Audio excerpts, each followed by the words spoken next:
Hallelujah. Waklenklen ni kane moye afihi ne mni obakwe malawie mu ekumeni baawawo. Kuni wo ye beye shimonokunim. Hallelujah.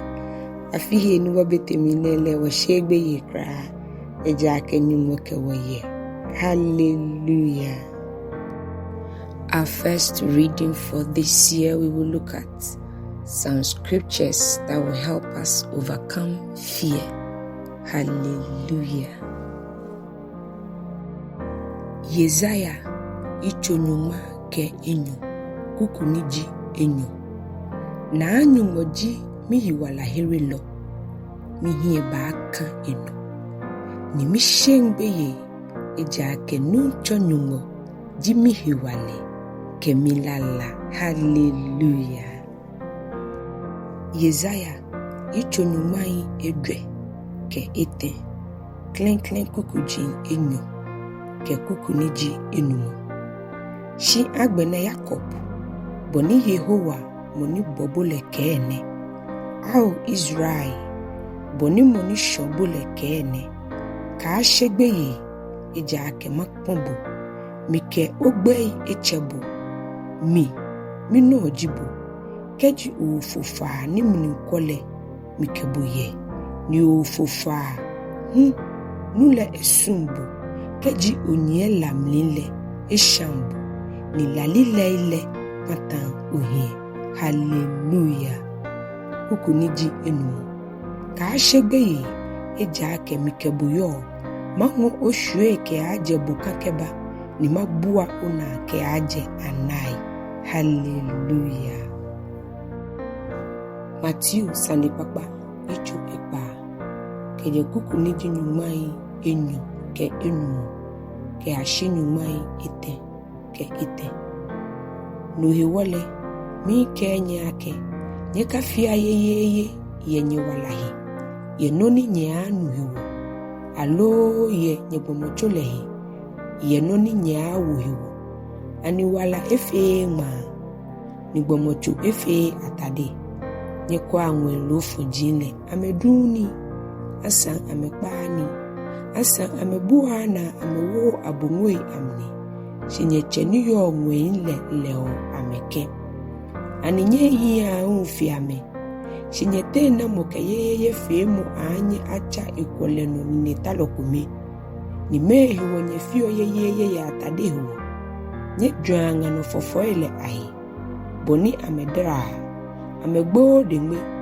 asa amechekpa shimi kenyake Solomon ke enunyam lefe tete ewula tam eneme ate ekume shikeji ngano dwei ni mene eye ni wo ni ashe afofro no mnile ni nyuma wula ne kende ani efe no ni fe ne hanye nye hemo ke yeli faale no iwole nyeka hawanye nye ko ake meni woye alo meni wonu meni hu oke ahawe ejake ni nefe seje maji bile dio shinye chele ni yo ngwele liake ni nefe himi yanye shinye tawa nyumo maje yelile ke ejalele chuchu ni ake ni nefe afatahi ahanye. Hallelujah. Yesaya ichonyumai edwe ke ekume kukuji ni jinyuma ke nyuma ke ekume ka shegbeye shimikebuyo ka kwekwe ohi eja ke miji onumole miba wajebo miba yemabu abu miba hie omlinke mikunim yeli ni nejrole na mefe ni mni efubole ahie agboi ni amehie ashueshi me ni kebutwale afehwem ni amehie akpata. Hallelujah. Mosi woloniji emu ichonyumai ete ke ekumi kukuniji ekpa ke kpano nye yawa nye fia ikan nye kashi agbe yele nye tui akafa hu ye amehiwo eja ke Yehowa nye nyumole jimoni ke nye ke yale ishinye ni kwanyo. Hallelujah. Kuku ni jikpanyo. Yowa jimo ni anyo hiekeya. Ni kebo aishi. Ihan onini anyeshine. Ishimbuhu. Kashebeye. Yotu yakafan. Hallelujah. Lala. Oha. Nyuma kekpanyo. Kuku ni ji ikpa. Akeni Yehowa yemise hiwole. Mishegbeye. Mini gbomo anye miafe. Hallelujah. Lala. Nyumai enyo kekpao. Klen klen kukuji ete. Yehowa jimi lakemi wala hirimo. Namo pogbeye mashe. Yehowa jimi wala hiwale ni uwa. Namo hie po mihe aakpokuye. Keji fonfe lo ni jimi haulo kemihe nyelo ba. Amebatu ami. Ni amemi ntaomi amegbepo.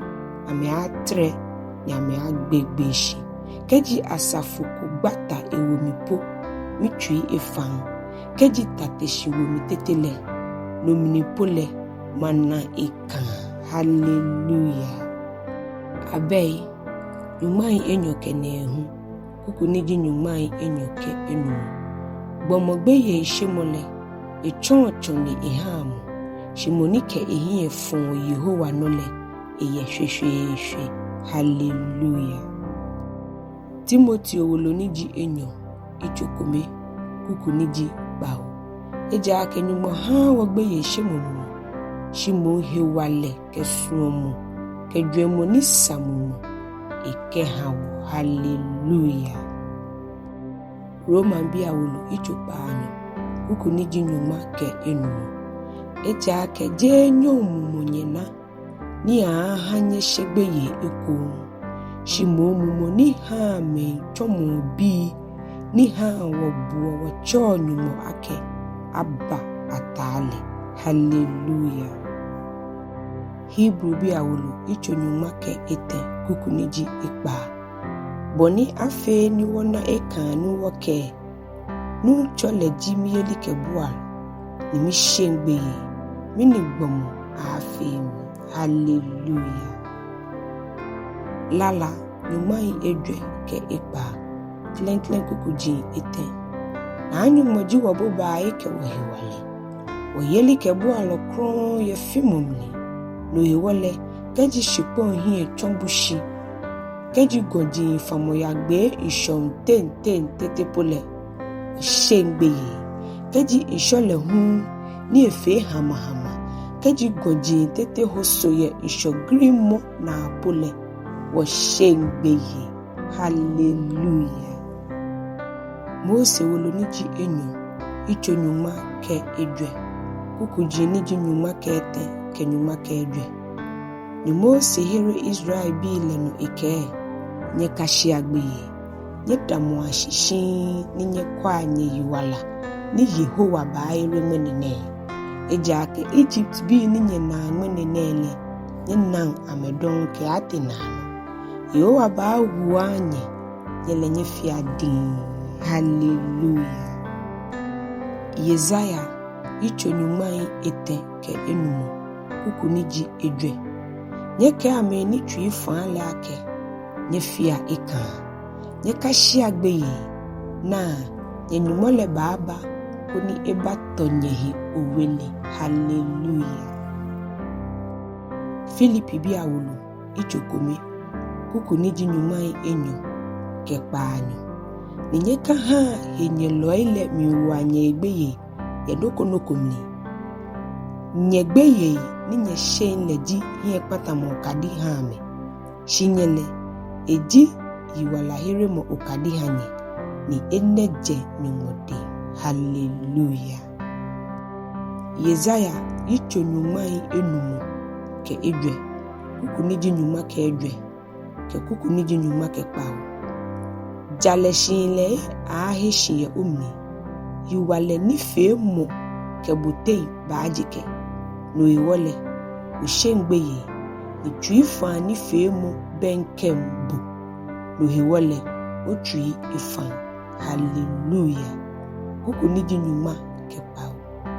Shita uni kukra be ni ason ni anyebo awi aye o na heto o ha wie mo fe wie mo ni awie ahyebu ene ejino ni asa ato Yehowa chuji agboshini ke amejale ni jemi denle Yehowa ke hallelujah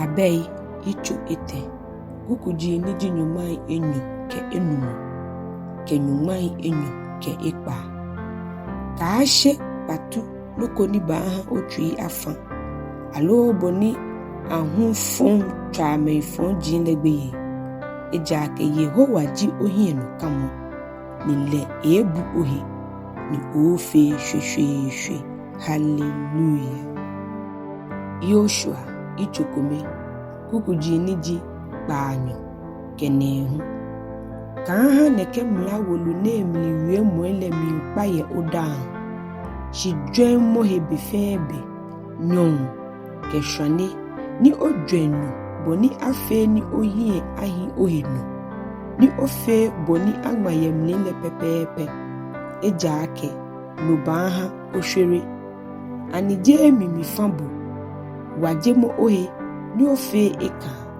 kan mimi mobu yasan otui akafa eja ake mi Yehowa onumole efiose yehefe heni oya hallelujah